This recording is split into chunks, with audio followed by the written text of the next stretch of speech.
128 വർഷങ്ങൾ പിന്നിടുമ്പോൾ ഈ രാജ്യത്തിന്റെ അവസ്ഥയെ സൂചിപ്പിക്കുന്നതാണ്. ഭരണഘടനാ സ്ഥാപനങ്ങളെ ആകെ സംഘപരിവാർ വൽക്കരിച്ചുകൊണ്ട് അവരുടെ അജണ്ടകൾ നടപ്പാക്കുന്നതിന് വേണ്ടിയുള്ള നിയമങ്ങൾ ഏറ്റവും കൃത്യമായി വന്നുകൊണ്ടിരിക്കുകയാണ്. ചൈന കയ്യേറിയ ഭൂമിയെക്കുറിച്ച് ഇന്ത്യയുടെ പ്രതിപക്ഷ നേതാവ് സംസാരിക്കുമ്പോൾ ഇന്ത്യയുടെ സുപ്രീം കോടതി ചോദിക്കുന്നത് ചൈനയുടെ കയ്യേറ്റത്തെപ്പറ്റി പറയാൻ നിങ്ങൾക്ക് തീരെ രാജ്യസ്നേഹമില്ലല്ലോ എന്നാണ് ഇന്ത്യയുടെ പ്രതിപക്ഷ നേതാവിനോട് ഇന്ത്യൻ സുപ്രീം കോടതി ചോദിക്കുന്നത്. ഇത്തരം ഭരണഘടനാ സ്ഥാപനങ്ങളുള്ള ഒരു രാജ്യത്താണ് നിരപരാധികളായ നമ്മുടെ സഹോദരങ്ങളെ രാപ്പാതിരാക്കി നമ്മുടെ വീടുകളിൽ നിന്ന് പിടിച്ചുകൊണ്ട് പോയതിനു ശേഷം നിങ്ങൾ എത്രയോ മനുഷ്യരാണ് ജാമ്യത്തിൽ വരുന്നത്. ഇന്നലെ ഞാൻ പങ്കെടുത്ത ഒരു യോഗത്തിൽ ഈരാറ്റുപേട്ടയിലെ കൗൺസിലർ അൻസാരി പങ്കെടുത്തു. 1033 ദിവസങ്ങൾ ജയിലിൽ കഴിഞ്ഞതിന് ശേഷം വർദ്ധിതമായ ഊർജ്ജത്തോടുകൂടി സോഷ്യൽ ഡെമോക്രാറ്റിക് പാർട്ടിയുടെ എല്ലാ പ്രവർത്തനങ്ങളിലും പങ്കാളിത്തം നിർവഹിക്കാനായിട്ടാണ് ഇറങ്ങി വന്നിരിക്കുന്നത്. ജയിലിൽ കൊണ്ടിട്ട് പേടിപ്പിച്ചാലൊന്നും നമ്മുടെ ആളുകളെ ഭയപ്പെടുത്താനാവില്ല എന്നുള്ളതിന്റെ സൂചനയാണ് വളരെ കൃത്യമായി. നമുക്ക് ഈ ജയിലിൽ കിടക്കുന്ന മനുഷ്യരുണ്ട്, തെരുവിൽ നഷ്ടപ്പെട്ടു പോയ നമ്മുടെ സഹോദരങ്ങളുണ്ട്. ഇന്ത്യൻ ജയിലുകളിലെ ഭൂരിപക്ഷത്തെ പറ്റി എത്രയോ മനുഷ്യരാണ് വിചാരണയില്ലാതെ UAPA പോലെ ഒരു നിയമത്തിന് കീഴിൽ ജയിലിൽ കിടക്കുന്നതിനെ കുറിച്ച് ഞാൻ സൂചിപ്പിച്ചു. ഈ മനുഷ്യരുടെ സ്വാതന്ത്ര്യത്തെ പറ്റി ഈ രാജ്യത്ത് ആരാണ് സംസാരിക്കുക? 4,34,000 ആളുകൾ ഗുജറാത്തിലെ കലാപത്തോടനുബന്ധിച്ച് മോഡിയുടെ പങ്ക് വെളിപ്പെടുത്തിയതിനെ തുടർന്നാണ് ഗുജറാത്തിലെ ഒരു IPS ഉദ്യോഗസ്ഥനായ സജീവ് ഭട്ട് എന്ന ബ്രാഹ്മണൻ 15-ലേറെ വർഷങ്ങളായി ജയിലിൽ കിടക്കുന്നു. അയാളുടെ സർവീസിന്റെ തുടക്കകാലത്ത് അയാളുടെ ജില്ലയിൽ ജയിലിൽ ലോക്കപ്പിൽ ഒരാൾ കൊല്ലപ്പെട്ടു, മർദ്ദനമേറ്റു എന്നുള്ളതാണ് കേസ്.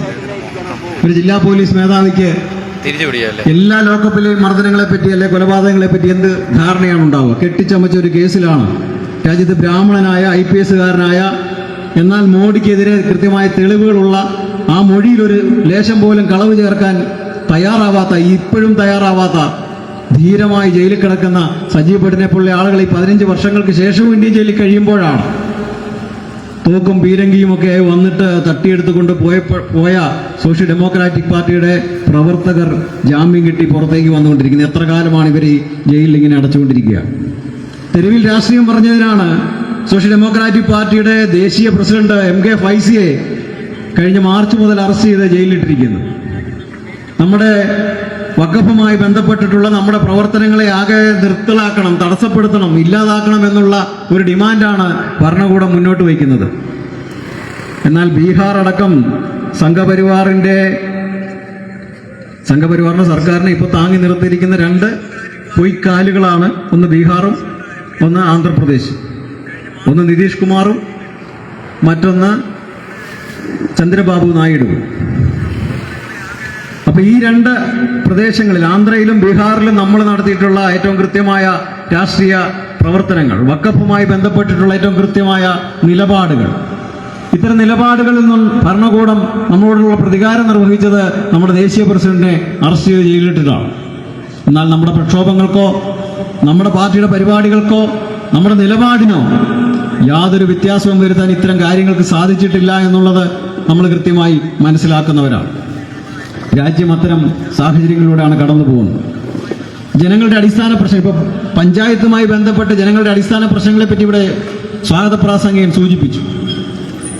പഞ്ചായത്തുകളുമായി ബന്ധപ്പെട്ടിട്ട് പാർപ്പിടവും വഴിയും കുടിവെള്ളവും അടക്കം ജനങ്ങളുടെ അടിസ്ഥാന പ്രശ്നങ്ങൾ നിറവേറ്റുന്നതിന് വേണ്ടി നിലപാടെടുത്ത ആളുകൾ രാഷ്ട്രീയ പ്രവർത്തനം നടത്തുന്നുണ്ട്. ഇന്ത്യയിലെ കേന്ദ്ര ഭരണകൂടം എന്ന് പറയുന്നത് അത്തരം പ്രശ്നങ്ങളെയെല്ലാം ആകെ അവഗണിക്കുന്നവരാണ്.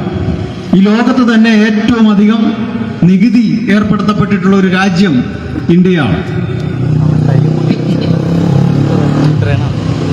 നമ്മൾ അറിയണം സ്വാതന്ത്ര്യ സമരത്തിനോടനുബന്ധിച്ചുള്ള ഏറ്റവും വലിയ ഒരു പ്രക്ഷോഭമാണ് ഉപ്പ് സത്യാഗ്രഹം എന്ന് പറയുന്നത്. ഉപ്പിന് നികുതി ഏർപ്പെടുത്തിയതിനെ തുടർന്ന് സ്വാതന്ത്ര്യ പ്രക്ഷോഭത്തിന്റെ ഒരു ഭാഗമായിട്ട് തന്നെ ബ്രിട്ടീഷ് സർക്കാരിനെതിരായി, അത്തരം നികുതിക്കെതിരായി വലിയ പ്രക്ഷോഭം നടന്ന ഒരു രാജ്യമാണ് നമ്മുടേത്. സ്വാതന്ത്ര്യം കിട്ടി. ഇപ്പോൾ നമ്മൾ നോക്കുക, ലോകത്ത് ഏറ്റവും കൂടുതൽ നികുതി കൊടുക്കുന്നു.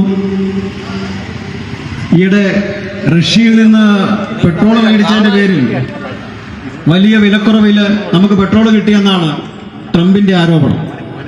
റഷ്യയിൽ നിന്ന് പെട്രോൾ ചുമ്മാ കിട്ടിയാൽ പോലും ഒരു പൈസ പോലും ഈ രാജ്യത്ത് ഒരാൾക്ക് പോലും പെട്രോളിനെ കുറച്ച് കിട്ടിയിട്ടില്ല എന്നുള്ളതാണ് നമ്മൾ മനസ്സിലാക്കേണ്ടത്.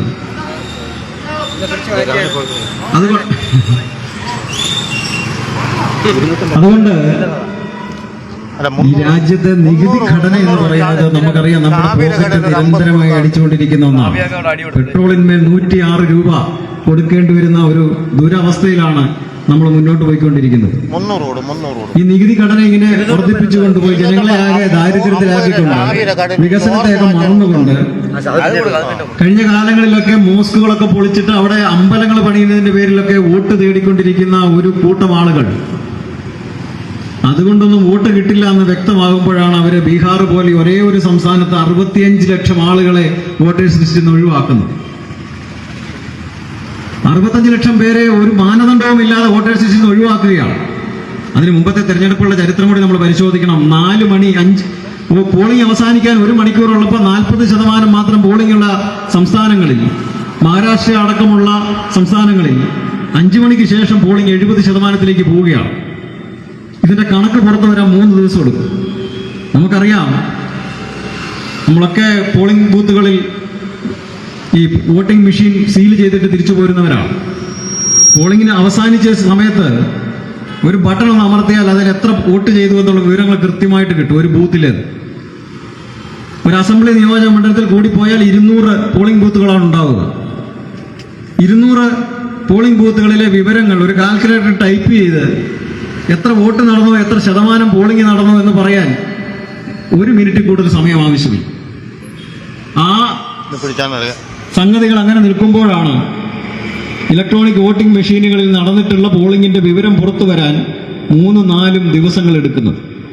മഹാരാഷ്ട്രയിൽ 5 ലക്ഷം ആളുകളാണ് പോൾ ചെയ്ത വോട്ടിനേക്കാൾ കൂടുതലായിട്ട് വരുന്നത്.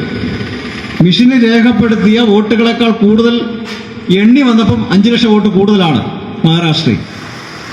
ഏതായാലും ഇന്ത്യയുടെ സുപ്രീം കോടതി ഈ കാര്യങ്ങളെല്ലാം ഇങ്ങനെ പോയി, നമുക്ക് സുപ്രീം കോടതിയിലും വിശ്വാസമില്ല, നാട്ടിൽ നിൽക്കുന്ന പോലീസുകാരിലും വിശ്വാസമില്ല, കാക്കി ഇട്ടിട്ട് നിൽക്കുന്നത് സംഘപരിവാറുകാരനാണ്. അത് കഴിഞ്ഞ ദിവസം ശോഭാ സുരേന്ദ്രൻ പറഞ്ഞതാണ്. നാട്ടിലെ പോലീസുകാരിൽ 60% പേരും സംഘപരിവാറുകാരാണ്. നമുക്കറിയില്ല. പക്ഷെ അങ്ങനെ കാക്കിയിട്ട് നിൽക്കുന്ന ആളുകളിൽ 60% പേരും നമുക്ക് വിശ്വസിക്കാനാവാത്ത ആളുകളാണെന്നൊരു നാട് തിരിച്ചറിഞ്ഞാൽ അത് വളരെ അപകടകരമാണ്. പ്രത്യക്ഷ സംഘപരിവാറുകാരനോട് നാട്ടിലെ കാര്യങ്ങൾ പറയാൻ, നാട്ടിന്റെ രാഷ്ട്രീയം പറയാൻ, നാട്ടുകാരുടെ ആവശ്യം പറയാൻ ആരെങ്കിലും ചെല്ലു പോയില്ല. അവൻ എതിർപക്ഷമാണെന്ന് നമ്മൾ ഉറപ്പിച്ചു കഴിഞ്ഞാൽ ഈ നാടിന്റെ അവസ്ഥ എന്താകും?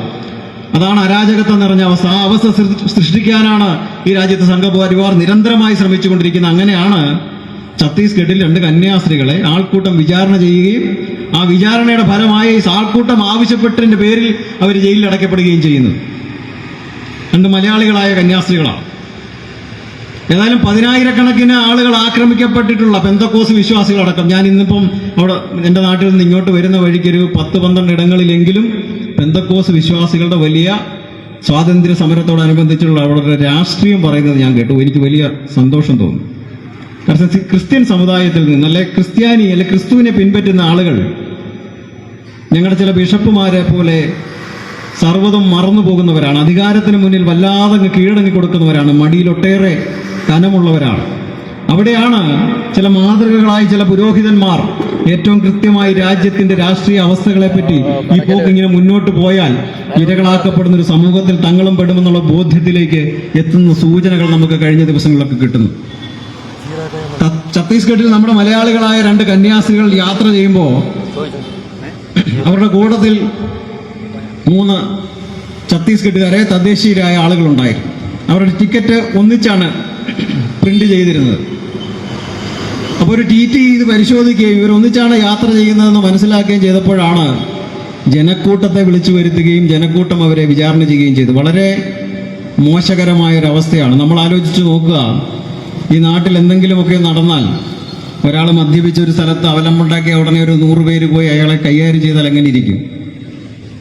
അവിടെ നമ്മളിപ്പോൾ നടന്നുപോയ ആളെ നമ്മളെങ്ങനെ കൈകാര്യം ചെയ്തു അത് ശാന്തമായി നമ്മൾ നോക്കിയിരിക്കുകയാണ് ചെയ്യേണ്ടത്. കാരണം അയാളുടെ ഉള്ളിലുള്ള മദ്യമോ മയക്കുമരുന്നോ മറ്റെന്തോ സാധനങ്ങളാണ് സംസാരിച്ചുകൊണ്ടിരിക്കുന്നത്. അവരെ കൈകാര്യം ചെയ്യാൻ പോകുന്നതല്ല ഒരു നിയമവ്യവസ്ഥ അനുസരിക്കുന്ന യഥാർത്ഥ പൗരന്മാർ ചെയ്യേണ്ടത്. എന്നാൽ ഛത്തീസ്ഗഡ് അടക്കം BJP ഭരിക്കുന്ന സംസ്ഥാനങ്ങളിൽ ആൾക്കൂട്ടങ്ങളാണ് ഇങ്ങനെ ജനങ്ങളെ കൈകാര്യം ചെയ്തുകൊണ്ടിരിക്കുന്നത്. അതിന്റെ ഫലമായിട്ടാണ് ആ കന്യാസ്ത്രീകൾ അവിടെ തടയപ്പെട്ടതും അറസ്റ്റ് ചെയ്യപ്പെട്ടതും കോടതി അവർക്ക് ജാമ്യം നിഷേധിക്കുന്ന വേളയിൽ കോടതിക്കുള്ളിലും പുറത്തുമായി ബജ്രംഗ് ദളുകാർ ആഹ്ലാദ പ്രകടനം നടത്തുന്ന കാഴ്ചയും നമ്മൾ കണ്ടു. നമ്മുടെ രാജ്യം എങ്ങോട്ടാണ് പോകുന്നതെന്നുള്ള ഏറ്റവും കൃത്യമായ സൂചനകളാണ് ലഭിച്ചുകൊണ്ടിരിക്കുന്നത്. അത്തരം സൂചനകൾ നിൽക്കുമ്പോഴാണ് ജാമ്യം ലഭിച്ചതിന് അമിത്ഷായ്ക്ക് നന്ദി പറയുന്ന ചില ആളുകളും കേരളത്തിൽ കടന്നു വരുന്നു. ആരറസ്റ്റ് ചെയ്തു, എന്തിന് അറസ്റ്റ് ചെയ്തു എന്നുള്ളതോ, ഈ കൂട്ടത്തിൽ പോയ ആളുകൾ കൊടുത്ത് അവരെ ആക്രമിച്ചു എന്നതിന്റെ പേരിൽ ആ തദ്ദേശീയരായ ഛത്തീസ്ഗഡുകാർ 2 യുവതികൾ കൊടുത്ത പരാതിയിന്മേൽ ഒരു അന്വേഷണമോ ഒരു FIR പോലും ഇടാൻ തയ്യാറാകാത്ത ഒരു നാട്ടിൽ നിന്നുകൊണ്ടാണ് ഞങ്ങൾ അമിത്ഷായെ കണ്ടു, അമിത്ഷാ പറഞ്ഞു ഞങ്ങൾക്ക് ജാമ്യം കിട്ടി എന്ന് പറയുന്ന ഏറ്റവും അരാഷ്ട്രീയമായൊരു പ്രസ്താവന ചില സമുദായങ്ങളുടെ ഉന്നതരായ നേതാക്കളിൽ നിന്ന് വരുന്നത് എന്ന് നമ്മൾ മനസ്സിലാക്കണം. ആ സമൂഹത്തിനുള്ളിൽ നിന്ന് കൊണ്ട് തന്നെ അതിനെതിരെയൊക്കെ ശക്തമായ വികാരങ്ങൾ പുറത്തേക്ക് വരുന്നു എന്നുള്ളതും ഈ രാജ്യത്ത് കഴിഞ്ഞ പതിറ്റാണ്ടുകളായി നമ്മൾ ഉയർത്തിക്കൊണ്ടുവരുന്ന രാഷ്ട്രീയത്തിന് ഏറ്റവും സഹായകരമാകുന്ന ഒന്നാണ്. കാരണം ബാബറി മസ്ജിദ് തൊട്ട് ഇങ്ങോട്ട് അനവധിയായ മുസ്ലിം ദേവാലയങ്ങളെ തകർക്കുകയും മുസ്ലിങ്ങളെല്ലാം തെരുവിലിട്ട് ആക്രമിക്കുകയും ഇപ്പൊ അടുത്ത കാലത്ത് തുടങ്ങിയിട്ട് ബുൾഡോസർ കൊണ്ടുവരിക, ഒരു തെരുവിലൂടെ കലാപം നടത്തുക, തെരുവിലുള്ള മുസ്ലിം വീടുകളും സ്ഥാപനങ്ങളും ആരാധനാലയങ്ങളും ആകെ തകർക്കുക എന്നൊരു ബുൾഡോസിംഗ് എന്നൊരു കലാരൂപവും നടത്തിക്കൊണ്ടിരുന്ന ഇടത്തു നിന്നും മണിപ്പൂരിലൊന്നും കണ്ണു തുറക്കാത്തവർ, മണിപ്പൂരിൽ 24 മണിക്കൂർ കൊണ്ട് 300-ലേറെ ആളുകളെ കൊന്നു തീർത്ത ഒരു കലാപവും കൊണ്ടുപോലും കണ്ണു തുറക്കാത്ത ആളുകൾ രാജ്യത്ത് മധ്യപ്രദേശിലും ബീഹാറിലും ഉത്തർപ്രദേശിലും ഒക്കെ ഏറ്റവും കൃത്യമായി രാജസ്ഥാനിലും ഹിമാചൽ പ്രദേശും ഛത്തീസ്ഗഡും അടങ്ങുന്ന പ്രദേശങ്ങളിലാകെ ഈ ക്രൈസ്തവരായിട്ടുള്ള ആളുകളെ ആകെ ആക്രമിക്കുന്ന സ്ഥിതിയിലൊക്കെ കണ്ടച്ചിരുന്നവരാണ് കഴിഞ്ഞ ദിവസം കേരളത്തിൽ നിന്ന് പോയ 2 കന്യാസ്ത്രീകളുടെ പേരിൽ കണ്ണു തുറക്കാനിടയായത് എന്നുള്ളത് തിരിച്ചറിവിന്റെ ഒരു കാലം വളരെ പെട്ടെന്ന് സമാഗതമാകുന്നു എന്നുള്ളതാണ്. ഇനി അതിനകത്തും മറ്റൊരു രസമുണ്ട്. ഈ കന്യാസ്ത്രീകളെ അങ്ങനെ അറസ്റ്റ് ചെയ്തതിൽ സോഷ്യൽ ഡെമോക്രാറ്റിക് പാർട്ടിയും പ്രതിഷേധിച്ചു. കന്യാസ്ത്രീകളുടെ വീടുകൾ നമ്മൾ സന്ദർശിച്ചു. അവരുടെ ജന്മസ്ഥലങ്ങളിൽ 2 ഇടങ്ങളിൽ നമ്മൾ വലിയ യോഗങ്ങൾ നടത്തി. കോട്ടയം അടക്കം നമ്മൾ ചില പ്രതിഷേധ പരിപാടികൾ നടത്തി. സംസ്ഥാനത്ത് വ്യാപകമായൊന്നും നമ്മൾ നടത്തിയില്ല, ഒരു ക്യാമ്പയിൻ പോലൊന്നും നമ്മൾ നടത്തിയില്ല. പക്ഷേ സംഘപരിവാർ അതിന്റെ 2ാമത്തെ ഇരകളെ തേടി വരുന്നു എന്ന് നമ്മൾ ഈ രാജ്യത്തോട് കൃത്യമായി പറഞ്ഞു. നിമോണറുടെ ഒരു കവിതയുണ്ട്. നിമോണർ നമ്മൾ ഒട്ടേറെ കേട്ടിട്ടുള്ളതാണ്. ഫാസിസവുമായി ബന്ധപ്പെട്ടിട്ടുള്ള ഏറ്റവും പ്രശസ്തമായ ഒരു കവിതയാണ് നിമോണറുടേത്. ജർമ്മനിയിൽ പ്രൊട്ടസ്റ്റന്റ് സഭ, ക്രൈസ്തവരിലെ ഒരു വിഭാഗമാണ്. അവരൊരു സഭയുടെ പാസ്റ്റർ അല്ലെങ്കിൽ പുരോഹിതനായി സേവനമനുഷ്ഠിച്ചിരുന്ന ഒരാളാണ് നിമോണർ. അപ്പൊ നിമോണർ ഈ ജർമ്മനിയില് നാസികളിങ്ങനെ പതിയെ ആളുകളെ കൈകാര്യം ചെയ്തും കൊന്നും അധികാരം ഇങ്ങനെ ഫാസിസ രൂപത്തിൽ നടത്തിയുമൊക്കെ പോകുന്ന 1933 കാലഘട്ടങ്ങളിലൊക്കെ അവിടെ പള്ളിയിൽ പുരോഹിതനായി ജോലി ചെയ്തിരുന്ന ആളാണ്. സോഷ്യൽ മീഡിയയിൽ വളരെ കൃത്യമായി ഒരു പോസ്റ്റ് നമുക്ക് കാണാൻ കഴിയും. അത് ഏകദേശം ഇങ്ങനെയാണ്. ദൈവം നിമോണറോട് ചോദിക്കുകയാണ്. ജർമ്മനിയിൽ 1933 മുതൽ ക്രിസ്ത്യൻ ദേവാലയത്തിൽ ജോലി ചെയ്തുകൊണ്ടിരുന്ന നിമോണറോട് ദൈവം ചോദിക്കുന്നു, 1933 മുതൽ 45 വരെ നിങ്ങൾ എവിടെ ആയിരുന്നു? നിമോണർ പറയുന്ന ഉത്തരം, ഞാൻ 37 മുതൽ 45 വരെ കോൺസെൻട്രേഷൻ ക്യാമ്പിലായിരുന്നു. കോൺസെൻട്രേഷൻ ക്യാമ്പ് എന്ന് പറഞ്ഞാൽ നമുക്കറിയാം, ആയിരക്കണക്കിന് ആളുകളെ വളരെ ചെറിയ മുറികളിൽ അടച്ച് ശ്വാസം പോലും കിട്ടാതെ അടച്ചു കൂട്ടിയിടുന്നതിനാണ് കോൺസെൻട്രേഷൻ ക്യാമ്പ് എന്ന് പറയും. കോൺസെൻട്രേഷനാണ്, കോൺസെൻട്രേറ്റ് ചെയ്യുകയാണ്, ആളുകളെ അമർത്തി വയ്ക്കുകയാണ്. വളരെ പരിമിതമായ സൗകര്യമേ ഉള്ളൂ. നിന്ന് തിരിയാൻ ഇടയില്ലാത്ത രീതിയിൽ ആൾക്കൂട്ടത്തെ ഞെരുക്കി സൂക്ഷിക്കുന്ന ക്യാമ്പുകളാണ്. മാസങ്ങളോളം ആളുകൾ അവിടെ കിടക്കും. അപ്പൊ നിമോണറുടെ മറുപടി, 1937 മുതൽ 45 വരെ ഞാൻ കോൺസെൻട്രേഷൻ ക്യാമ്പിലായിരുന്നു. ദൈവം വീണ്ടും നിമോണറോട് ചോദിക്കുകയാണ്, അതല്ല 33 മുതൽ ജർമ്മനിയിൽ നാസികൾ തങ്ങളുടെ ആശയം പ്രചരിപ്പിക്കുകയും ആളുകളെ കൊല്ലുകയും ചെയ്തുകൊണ്ടിരുന്ന 33 മുതൽ 37 വരെയുള്ള കാലഘട്ടത്തിൽ നിങ്ങൾ എവിടെയായിരുന്നു? നിമോണർ പറയുന്നു, ആ കാലഘട്ടത്തിൽ ഞാൻ ബൈബിൾ വ്യാഖ്യാനിച്ചുകൊണ്ടിരിക്കുകയായിരുന്നു. സത്യത്തെക്കുറിച്ചും ദൈവത്തിന്റെ നീതിയെക്കുറിച്ചും ഒക്കെ വ്യാഖ്യാനിച്ചുകൊണ്ടിരിക്കുകയായിരുന്നു. ആ കഥ അവിടെ അവസാനിക്കുകയാണ്. നിമോണർ ഈ 45 കോൺസെൻട്രേഷൻ ക്യാമ്പിൽ നിന്ന് പുറത്തു വന്നതിന് ശേഷം എഴുതുന്ന ഒരു കവിതയാണ് ലോകത്തെ ഫാസിസവുമായി ബന്ധപ്പെട്ടിട്ടുള്ള ഏറ്റവും പ്രശസ്തമായ കവിത. അതിങ്ങനെയാണ്: അവർ കമ്മ്യൂണിസ്റ്റുകളെ തേടി വന്നു. ഞാനൊരു കമ്മ്യൂണിസ്റ്റ് അല്ലാത്തത് കൊണ്ട്. ഇപ്പൊ നിങ്ങൾ അതൊക്കെ കേട്ടിട്ടുണ്ടായിരിക്കും അല്ലേ, നിമോണർ എന്നുള്ള കവിത? തീർച്ചയായിട്ടും ഇവിടെ ഉള്ളവരെല്ലാവരും അത് കേട്ടിട്ടുള്ളവർ. ഒട്ടേറെ പ്രസംഗ വേദികളിൽ നിന്ന് നിങ്ങളത് കേട്ടിട്ടുണ്ടാവും. അവർ കമ്മ്യൂണിസ്റ്റുകളെ തേടി വന്നപ്പോൾ ഞാനൊരു കമ്മ്യൂണിസ്റ്റ് അല്ലാത്തതുകൊണ്ട് ഞാൻ നിശബ്ദനായിരുന്നു, ഞാൻ എന്റെ പണി എടുത്തുകൊണ്ടിരുന്നു. അവർ കർഷകരെ തേടി വന്നപ്പോൾ ഞാനൊരു കർഷകനല്ലാത്തത് കൊണ്ട് ഞാൻ നിശബ്ദനായിരുന്നു. അവർ ജൂതന്മാരെ തേടി വന്നപ്പോഴും തൊഴിലാളികളെ തേടി വന്നപ്പോഴും ഒക്കെ ഞാൻ നിശബ്ദരായിരുന്നു. ഇന്ത്യയിൽ നിശബ്ദരായിരിക്കുന്ന ആളുകൾ നാളെ മാറ്റിപ്പറയാൻ പോകുന്ന ഒരു കവിതയും കൂടി പിറക്കാനിരിപ്പുണ്ട്. അവർ ഓരോ പാതിരാവിലും ആളുകളുടെ വീടുകളിലേക്ക് വന്നിട്ട് മനുഷ്യരെ ആകെ പിടിച്ചുകൊണ്ട് പോകുമ്പോൾ അത് നോക്കി കൈയടിച്ചുകൊണ്ടിരുന്നവരും എവിടെയായിരുന്നു എന്നൊരു ചോദ്യം വരും. രാജ്യത്ത് നിരന്തരമായി മോസ്കുകൾ തകർക്കപ്പെടുമ്പോൾ, ആരാധനാലയങ്ങൾ തകർക്കപ്പെടുമ്പോൾ സഹോദര മതസ്ഥരോട് ഒരല്പമെങ്കിലും കരുണയില്ലാതെ അതൊക്കെ നോക്കി സന്തോഷിച്ചിരുന്നവരോടും ഇതേ ചോദ്യം ആവർത്തിക്കപ്പെടും. രാജ്യത്ത് വഖഫ് പോലെയുള്ള ഒരു നിയമം നിർമ്മിക്കപ്പെടുകയും ഇസ്ലാമികമായ ദാനസമ്പത്തിനെ ആകെ ക്രിസ്വങ്കികൾ അധിനിവേശ സമ്പത്തെന്ന് വിളിക്കുകയും ചെയ്യുന്ന ഒരു കാലത്ത് ഇവരെയൊക്കെ തിരുത്തേണ്ട പുരോഹിതർ എവിടെയായിരുന്നു എന്നൊരു ചോദ്യം വരുമ്പോൾ അവർ പറയും ഞങ്ങൾ നിശബ്ദരായിരുന്നു. അവിടെയാണ് ഈ രാജ്യത്ത് കത്തോലിക്ക വേട്ട ആരംഭിക്കുമ്പോൾ പ്രിയപ്പെട്ട സഹോദരന്മാർ എവിടെയായിരുന്നു എന്നുള്ള ചോദ്യം വരുന്നത്. ഏതായാലും കുറേയേറെ തിരിച്ചറിവിലേക്ക് ഈ രാജ്യത്തെ ഇരകളാക്കപ്പെടുന്ന ആളുകൾ എത്തുന്നു എന്നുള്ള ഒരു മുഹൂർത്തത്തിലാണ് നമ്മളിവിടെ നിൽക്കുന്നത്. കത്തോലിക്ക സഭയിലെ നിരവധിയായ പുരോഹിതരുടെ സഹോദരങ്ങൾ അവർ പേഴ്സണലായിട്ടും അല്ലാതെയും ഒക്കെയുള്ള പ്രതികരണങ്ങൾ, ചിലര് രഹസ്യമായി പ്രതികരിക്കുമ്പോൾ കാരണം ഒരു സംവിധാനം എന്ന് പറയുന്നത് അധികാരം കേന്ദ്രീകരിച്ച് കഴിയുമ്പോൾ അത് വലിയൊരു മാഫിയായി മാറും. ആ സമൂഹത്തിൽ നിന്നുകൊണ്ട് അധികാരത്തിനെതിരെയും രണ്ടധികാരങ്ങളാണ്. ഒന്ന് രാജ്യത്തിന്റെ അധികാരവും, രണ്ട് ഈ സംവിധാനത്തിന്റെ അധികാരം. ഈ രണ്ടധികാരങ്ങളെയും ഒരേ സമയം എതിർക്കുക എന്ന് പറയുന്നത് മനുഷ്യന് നല്ല ധൈര്യമുള്ളവർക്ക് മാത്രം സാധിക്കുന്നതാണ്. യഥാർത്ഥ ക്രൈസ്തവ വിശ്വാസിക്ക് മാത്രം സാധിക്കുന്ന ഒന്നാണ്. അത്തരം വിശ്വാസത്തിലേക്കൊക്കെ നമ്മുടെ ഈ രാഷ്ട്രീയത്തിന്റെ പ്രവർത്തനത്തിന്റെ ഫലവുമായി കൂടി അത്തരം ധൈര്യം ആർജിക്കാൻ കുറേയേറെ ആളുകൾക്ക് സാധിക്കുന്നു എന്നുള്ളത് നാടിന്ന് അറിഞ്ഞുകൊണ്ടും കണ്ടുകൊണ്ടും ഇരിക്കുകയാണ്. ഇരകൾ തിരിച്ചറിയപ്പെടുന്ന ഒരു കാലമാണ്. രാജ്യത്തിന്റെ സ്വാതന്ത്ര്യത്തിന്റെ ഏതാണ്ട് 80 വർഷങ്ങളിലേക്ക് എത്തുമ്പോൾ ഇരകളായിട്ടുള്ള ആളുകളൊക്കെ തിരിച്ചറിവിലേക്ക് എത്തുകയാണ്. രാജ്യത്തിന്റെ സാഹചര്യങ്ങളിൽ ആകെ മനുഷ്യരെ ജനക്കൂട്ട വിചാരണയ്ക്കും നിയമവ്യവസ്ഥയ്ക്ക് വിധേയമല്ലാതെയും ഒക്കെ ആക്കിക്കൊടുക്കുന്ന ആളുകളും ഗുണ്ടാപ്പണി ഔദ്യോഗികമായി നടക്കുന്ന ഒരു നാടായി നമ്മുടെ രാജ്യം മാറുകയാണ്.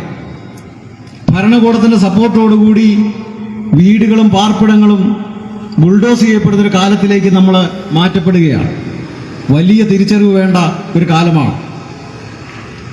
രാജ്യത്ത് കലാപം സൃഷ്ടിക്കുകയും 49,500ഓളം കലാപങ്ങളുടെ രക്തക്കറ പൂണ്ട ഒരു മാഫിയ സംഘം നമ്മളെ ഭരിച്ചുകൊണ്ടിരിക്കുകയാണ്. ഇന്ന് ചെങ്കോട്ടയിൽ 1 മണിക്കൂറിലേറെ നീളുന്ന പ്രഭാഷണങ്ങളിൽ പോലും രാജ്യത്തിന്റെ ഭരണാധികാരി RSS എന്ന സംഘടനയെപ്പറ്റി ദീർഘമായി സംസാരിക്കുകയാണ്. RSS നടത്തിയിട്ടുള്ള ചരിത്രം രേഖപ്പെടുത്തിയതും രേഖപ്പെടുത്താത്തതുമായ 50,000-നടുത്ത് വരുന്ന കലാപങ്ങളുണ്ട്. ലക്ഷക്കണക്കിന് ആളുകളെ കൊന്നൊടുക്കിയ കലാപങ്ങളാണ്. ഭയം ചിതറിച്ചുകൊണ്ട്, ഭയം വിതച്ചുകൊണ്ട് അവർ ഫലം കൊയ്യുകയാണ്. അതുകൊണ്ടാണ് സോഷ്യൽ ഡെമോക്രാറ്റിക് പാർട്ടിയുടെ ഏറ്റവും പ്രസക്തമായ മുദ്രാവാക്യം വിശപ്പിൽ നിന്ന് മോചനം. അതിലും പ്രസക്തമായ മുദ്രാവാക്യം ഭയത്തിൽ നിന്ന് മോചനം എന്നുള്ളതാണ്. ഭയപ്പെടുത്താൻ ഒത്തിരി കളികൾ നമ്മുടെ നാട്ടിലൊക്കെ നടത്തുന്നുണ്ട്. ഏതെങ്കിലുമൊക്കെ വിഷയങ്ങൾ രാഷ്ട്രീയം പറയുമ്പോൾ ഫേസ്ബുക്കിലൊരു പോസ്റ്റ് ഇടുകയൊക്കെ ചെയ്തു കഴിഞ്ഞാൽ BJPയുടെ സംഘപരിവാർ ഹാൻഡിലുകൾ അതൊക്കെ എടുത്തു വെച്ചിട്ട് വളരെ വിചിത്രമായ കമന്റുകളുമായി കടന്നു വരാറുണ്ട്.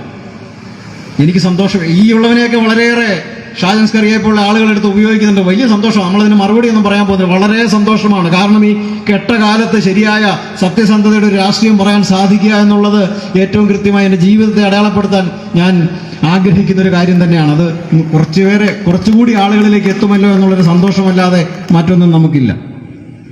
അപ്പൊ അത്തരം സാഹചര്യങ്ങളാണ് നമ്മൾ കത്തോലിക്ക സഭയുടെ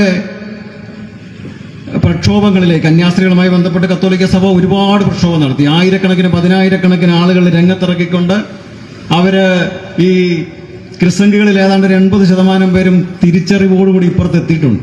ഇപ്പൊ ഇത്തരം ആളുകളെയൊക്കെ അണിനിരത്തിക്കൊണ്ട് കത്തോലിക്ക സഭ വലിയ മെത്രാന്മാരും അവരുടെ വലിയ നേതാക്കന്മാരും പുരോഹിതരുമൊക്കെ തെരുവിലിറങ്ങിക്കൊണ്ട് വലിയ പ്രക്ഷോഭങ്ങൾ നടത്തും. നമ്മൾ ഈ കഴിഞ്ഞ ദിവസങ്ങളിൽ കണ്ടതാണ്. ഏറ്റവും സമകാലികമായ ഒരു രാഷ്ട്രീയമാണ് ഞാൻ പറഞ്ഞുകൊണ്ടിരിക്കുന്നത്.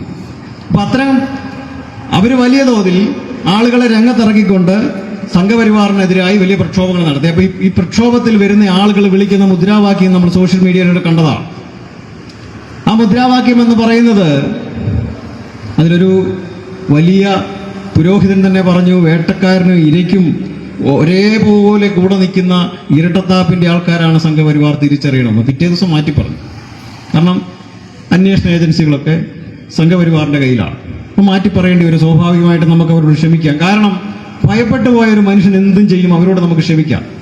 പക്ഷെ സംഘപരിവാർ അപകടം മണക്കുന്നത് എവിടെയാണെന്ന് വെച്ചാൽ, ഈ കാലങ്ങളിൽ അത്രയും നമ്മളോട് ആരൊക്കെയോ SDP അടക്കം ഉയർത്തിപ്പിടിക്കുന്ന രാഷ്ട്രീയത്തോട് ആരൊക്കെ പാതകം ചെയ്തിട്ടുണ്ടോ അവരോടൊക്കെ മറന്നുകൊണ്ട്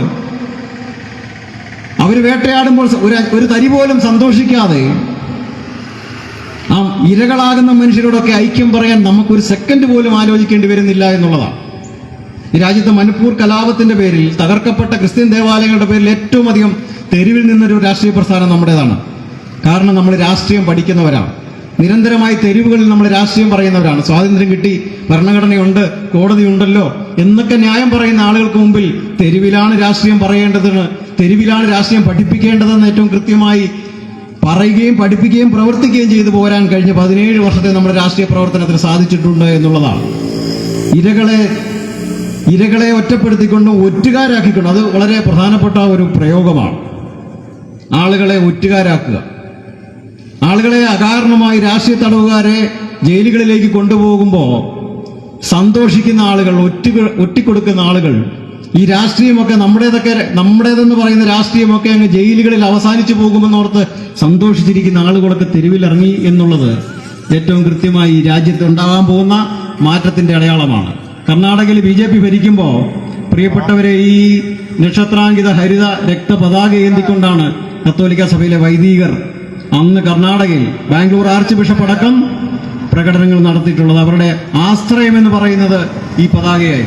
ഈ പതാക ഏന്തിയ രാഷ്ട്രീയ പ്രവർത്തകരുടെ സംരക്ഷണത്താലാണ് സംഘപരിവാറിന്റെ പീഡനങ്ങളിൽ നിന്നും കഴിഞ്ഞ കാലത്തെ BJPയുടെ സംഘപരിവാർ സർക്കാരിൽ നിന്നും കർണാടകയിൽ ആകമാനം ക്രൈസ്തവർ മതപരിവർത്തന നിരോധന നിയമം അടക്കമുള്ള കുൽസിത നിയമങ്ങൾക്കെതിരെ പോരാടിയത് എന്നുള്ളത് അഭിമാനത്തോടെ. ഇത് ഒരു ദിവസം കഴിയുമ്പോൾ പിറ്റേ ദിവസമൊക്കെ മറന്നു പോവുകയാണ്. കർണാടകക്കാരൊന്നും ഞങ്ങൾ പെട്ടവരല്ല എന്ന് പറയാൻ തക്കവണ്ണം കേരളത്തിലെ ക്രൈസ്തവ സഭയൊക്കെ മാറുന്നുണ്ട്. ഇനി വടക്കേന്ത്യയിൽ പീഡിപ്പിക്കപ്പെടുന്ന ഈ 2 കന്യാസ്ത്രീകൾ ഒഴിച്ചുള്ള മറ്റു ആളുകളുടെ കാര്യത്തിലൊക്കെ നിശബ്ദരാകുമ്പോഴും ഇതേ കാരണമാണ് ഇവരൊക്കെ പറഞ്ഞുകൊണ്ടിരിക്കുന്നത്.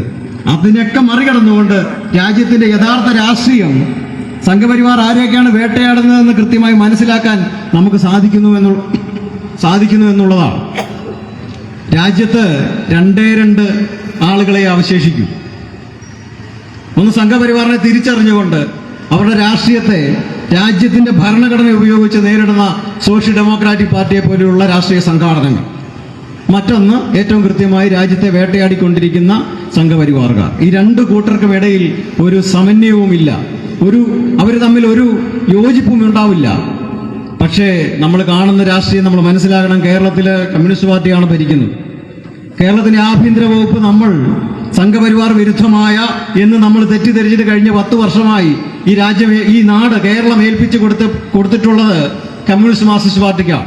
പിണറായി വിജയൻ കഴിഞ്ഞ 9.5 വർഷങ്ങളായി കേരളത്തിന്റെ ആഭ്യന്തര വകുപ്പ് മന്ത്രിയാണ്. UAPA ഇത്ര ഭംഗിയായിട്ട് ഉപയോഗിക്കുന്ന മറ്റൊരു സർക്കാരില്ല. UAPAക്കെതിരായി എല്ലാ കാലത്തും കമ്മ്യൂണിസ്റ്റുകൾ മാനവികതാവാദം ഉയർത്തുന്നവരാണ്. പക്ഷെ കേരളത്തിലെ ആഭ്യന്തര വകുപ്പ് ഏറ്റവും കൃത്യമായി പിണറായി വിജയനെ അവിടെ നോക്കിക്കുത്തിയാക്കിക്കൊണ്ട് UAPA എന്ന് പറയുന്ന കിരാത നിയമത്തെ ഏറ്റവും കൃത്യമായി ഉപയോഗിക്കുന്നവരാണ്. CPMന്റെ അംഗങ്ങളടക്കമുള്ള ആളുകൾക്ക് UAPA ചാർത്തി കൊടുക്കാൻ ഒരു മടിയുമില്ലാത്ത പ്രസ്ഥാനമാണ് CPM എന്ന് പറയാൻ ഞാൻ ലജ്ജിക്കുകയാണ്. ഒരു 35 വർഷത്തെ CPMന്റെ പാരമ്പര്യം എനിക്ക് ഉള്ളത് കൊണ്ടാണ്. എൻ്റെ കൂടി രക്തവും വീർപ്പുമാണ് 2016 പിണറായി വിജയൻ സർക്കാർ എന്ന് നിങ്ങൾ അറിയണം. അതേ സർക്കാരിന് വേണ്ടി പോസ്റ്റർ ഒട്ടിച്ചും വീർപ്പൊഴുക്കിയ കോഴിക്കോട് പന്തീരാങ്കാവിലെ 2 ചെറുപ്പക്കാരെ, അലനും താഹയും എന്നു പേരുള്ള 2 ചെറുപ്പക്കാരെ പിണറായി വിജയനെ പാർട്ടിക്കുള്ളിൽ വിമർശിച്ചു എന്നതിന്റെ പേരിലാണ് ഒരു 6 മണി സമയത്ത് അവരെ കോഴിക്കോടിന്റെ തെരുവിൽ നിന്നും അറസ്റ്റ് ചെയ്ത് 2 പാർട്ടി അംഗങ്ങളാണ് CPM-ന്റെ. 10 മണിയോടെ അടുപ്പിച്ച് അവർക്ക് UAP ചാർത്തി കൊടുക്കുകയാണ്. കേരളത്തിലെ CPM-ന്റെ പൊളിറ്റ് ബ്യൂറോ ഡൽഹിയിൽ ചർച്ച ചെയ്തൊരു കേസാണ്.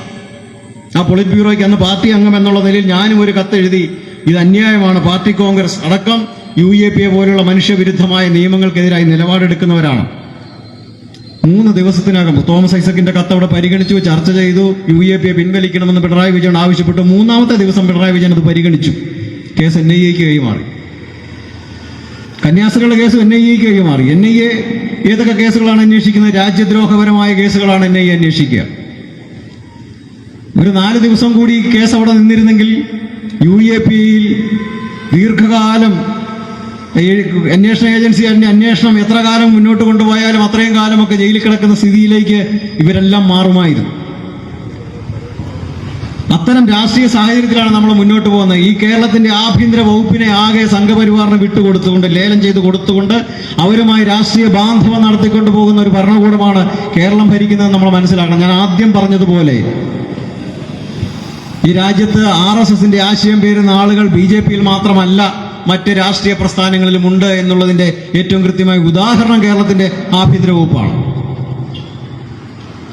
ഒരു അധികാരം കയ്യിലുള്ളതുകൊണ്ട് സഖാക്കളൊക്കെ ഇപ്പം വളരെ കൃത്യമായി ഇതിനെയൊക്കെ ന്യായീകരിക്കും. പോലീസ് സ്റ്റേഷൻ ചെല്ലുന്ന സഖാവിനറിയാം അവന്റെ ഗതികേട്.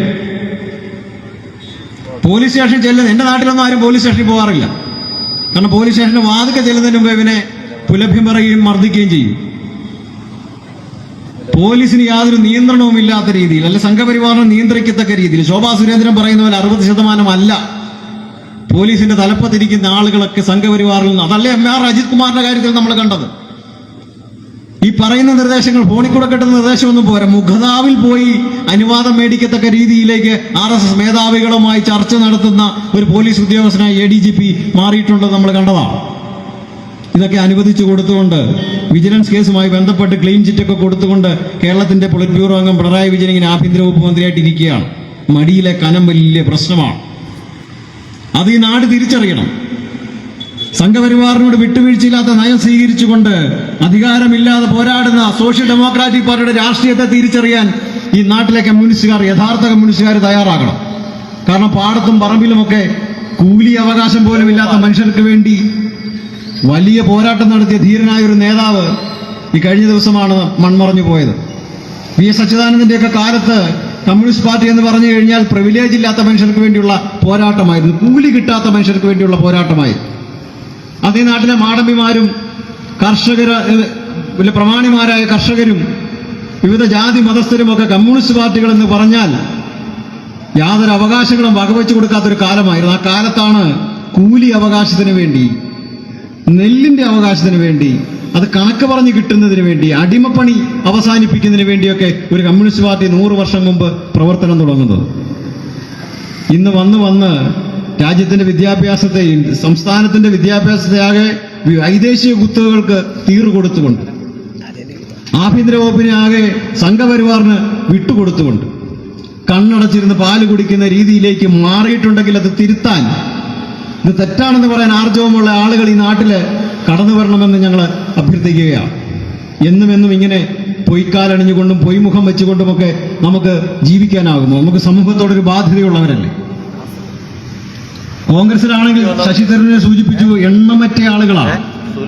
സംഘപരിവാർ വിമർശനത്തിലേക്ക് കോൺഗ്രസ് പോകുമ്പോൾ പിന്നോട്ട് വലിക്കുന്ന ആളുകൾ കോൺഗ്രസിനുള്ളിലുണ്ട്. അങ്ങനെയാണല്ലോ 92-ൽ നരസിംഹറാവുവിന്റെ ഭരണകാലത്ത് ബാബറി മസ്ജിദ് തകർക്കപ്പെടുന്നു. അപ്പം ഇത്തരത്തിൽ രാജ്യത്തെ രാഷ്ട്രീയ പാർട്ടികളുടെ ആശയങ്ങളിലേക്ക് സംഘപരിവാറിന്റെ ആശയങ്ങൾ കടന്നു കയറി രണ്ടും ഒന്നല്ലോ എന്ന് കരുതത്തക്ക രീതിയിലേക്ക് നാടാകെ മാറിക്കൊണ്ടിരിക്കുകയാണ്. അത്തരം രാഷ്ട്രീയ സാഹചര്യങ്ങളെ മനസ്സിലാക്കിക്കൊണ്ട് ഏറ്റവും കൃത്യമായി രാജ്യത്ത് ഭരണഘടനയ്ക്ക് വേണ്ടി നിലപാടെടുക്കുന്ന രാഷ്ട്രീയ പാർട്ടി എന്നുള്ള നിലയിൽ ഇപ്പൊ നമുക്കറിയാം, നമ്മുടെ പാർട്ടിയിലേക്കൊക്കെ ഏറെ ആളുകൾ കടന്നു വരുന്നുണ്ട്. അതിൽ പകുതി പേരെ നമ്മുടെ ഈ വേദിയിലേക്ക് എത്തുകയുള്ളൂ. കാരണം ഒരു ഭയത്തിന്റെ അന്തരീക്ഷം ഈ നാട്ടിൽ നിലവിലുണ്ട്. നമ്മുടെ സഹോദരങ്ങളേറെ ജയിലുകളിലാണ്. നമ്മൾക്ക് സഹായകരമായ രീതിയിൽ ആശയപ്രചരണം നടത്തുന്നതിന് വേണ്ടി നമുക്ക് മീഡിയകളൊന്നുമില്ല. സോഷ്യൽ ഡെമോക്രാറ്റിക് പാർട്ടിയുടെ ഭരണഘടനാനുസൃതമായ രാഷ്ട്രീയം പറയുന്നതിനെ തീവ്രവാദ ചാപ്പ അടിച്ചുകൊണ്ടും മതരാഷ്ട്ര നിർമ്മാതാക്കളാണ് നമ്മളെന്നും. അപ്പൊ എന്റെ മതം ഏതാകും? എന്റെ മതരാഷ്ട്രം ഏതാകും? എനിക്കും വേണമല്ലോ. സോഷ്യൽ ഡെമോക്രാറ്റിക് പാർട്ടി അധികാരത്തിൽ വരുമ്പം ഒരു രാഷ്ട്രം, അത് ഏത് മതത്തിന്റെ രാഷ്ട്രമായിരിക്കും? അപ്പൊ അത്തരത്തിലൊക്കെ ചാപ്പയടിച്ചുകൊണ്ട് നമ്മുടെ രാഷ്ട്രീയത്തെ ഇല്ലാതാക്കാൻ ശ്രമിക്കുന്നവരറിയണം, ഇന്ന് കടന്നു വരുന്നവരും 17 വർഷം മുമ്പ് കടന്നു വന്നവരും ഈ ആശയം പേറുന്നവരുമായ മുഴുവൻ മനുഷ്യരും ആവശ്യപ്പെടുന്നത് രാജ്യത്തിന്റെ ഭരണഘടന നടപ്പാക്കണമെന്നാണ്. അല്ല, SDP-യിലേക്ക് അംഗമെടുത്താൽ അവനെ MLA ആക്കാമെന്നോ, SDP-യിൽ അംഗമെടുക്കുന്ന ആളുകളെ ഗ്രാമപഞ്ചായത്ത് അംഗമാക്കാമെന്നോ, ഗ്രാമപഞ്ചായത്ത് പ്രസിഡന്റ് ആക്കാമെന്നോ, ഏതെങ്കിലും ഭരണഘടനാപരമായ അവകാശങ്ങൾ നേടിത്തരാമെന്നോ, നാളെ പോലീസ് സ്റ്റേഷനിലേക്ക് പെറ്റി കേസിൽ പിടിക്കുമ്പോൾ അത് ഊരിത്തരാമെന്നോ അല്ല നമ്മൾ പറയുക. നിങ്ങൾക്കൊരു മനുഷ്യനെന്നുള്ള നിലയിൽ ഈ രാജ്യത്തിന്റെ ഭരണഘടന തരുന്ന ഏറ്റവും കൃത്യമായ അവകാശങ്ങൾ അനുഭവിച്ചുകൊണ്ട് ജീവിച്ചു മരിക്കാനുള്ള അധികാരത്തിന് വേണ്ടിയാണ് സോഷ്യൽ ഡെമോക്രാറ്റിക് പാർട്ടി നിലപാടെടുക്കുന്നത്. അതിനുവേണ്ടിയാണ് ഞങ്ങൾ ഈ രാഷ്ട്രീയത്തിലേക്ക് ആളുകളെ ക്ഷണിക്കുന്നത്. ഭരണഘടന തരുന്ന മനുഷ്യാവകാശങ്ങൾ, ജയിലുകളിലേക്ക് പോലും കടന്നു ചെല്ലുന്ന മനുഷ്യാവകാശങ്ങളുണ്ട്. ഇന്ത്യയുടെ ഭൂപടത്തിനകത്ത് താമസിക്കുന്ന മുഴുവൻ മനുഷ്യരുടെയും അവകാശങ്ങൾക്ക് വേണ്ടിയുള്ള സംസാരമാണ് സോഷ്യൽ ഡെമോക്രാറ്റിക് പാർട്ടിയുടെ രാഷ്ട്രീയം. രാജ്യത്തെ മുഴുവൻ ആളുകളുടെയും, ആദിവാസി, ദളിത് അടക്കമുള്ള മുഴുവൻ ആളുകളുടെയും അവകാശങ്ങൾക്ക് വേണ്ടിയുള്ള രാഷ്ട്രീയമാണ് നമ്മുടേത്. നമ്മൾ അറിയണം ഏറ്റവും കൃത്യമായി, കോൺഗ്രസ് ഭരിക്കുന്ന ഒരു സംസ്ഥാനമാണ് തെലങ്കാന, BJP-യുടെ സഖ്യകക്ഷി ഭരിക്കുന്ന സംസ്ഥാനമാണ് ബീഹാർ, അതേ സഖ്യകക്ഷി ഭരിക്കുന്ന തെലുങ്ക് ദേശം പാർട്ടി ഭരിക്കുന്ന സംസ്ഥാനമാണ് ആന്ധ്ര, മധ്യപ്രദേശ് BJP ഭരിക്കുന്നു, ഉത്തർപ്രദേശ് BJP ഭരിക്കുന്നു. ഈ സംസ്ഥാനങ്ങളിലെല്ലാം വലിയ തോതിലുള്ള ആദിവാസി വേട്ട നടക്കുകയാണ്. ഈ സംസ്ഥാനങ്ങളിലെല്ലാം ജില്ലകൾ തന്നെ, വലിയ ഭൂപ്രദേശങ്ങൾ, നമുക്കറിയാം സ്വാഭാവികമായിട്ട് അവിടെയൊക്കെ വനവുമായി ബന്ധപ്പെട്ട് ആദിവാസികൾ താമസിക്കുന്നത്, ആയിരക്കണക്കിന് ആദിവാസികൾ കൂടിച്ചേർന്ന് താമസിക്കുക. ഈ പ്രദേശങ്ങളാകെ മൈനിങ്ങിന് വേണ്ടി കോർപ്പറേറ്റുകൾക്ക് വിട്ടുകൊടുക്കുകയാണ്.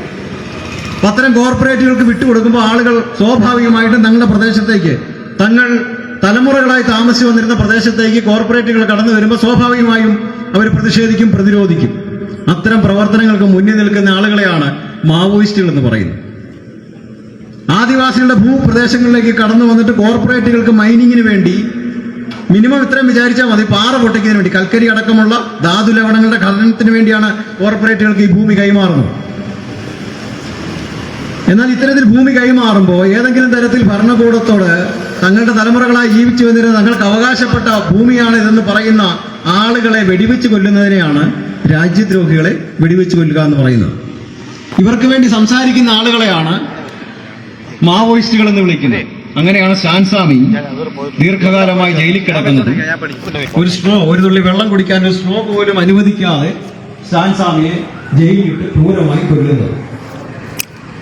നമ്മുടെ രാജ്യത്തിന്റെ അവസ്ഥ ബീഹാർ ഭരിക്കുന്നത് ബാക്കി ആരുടെയെങ്കിലും നയത്തിൽ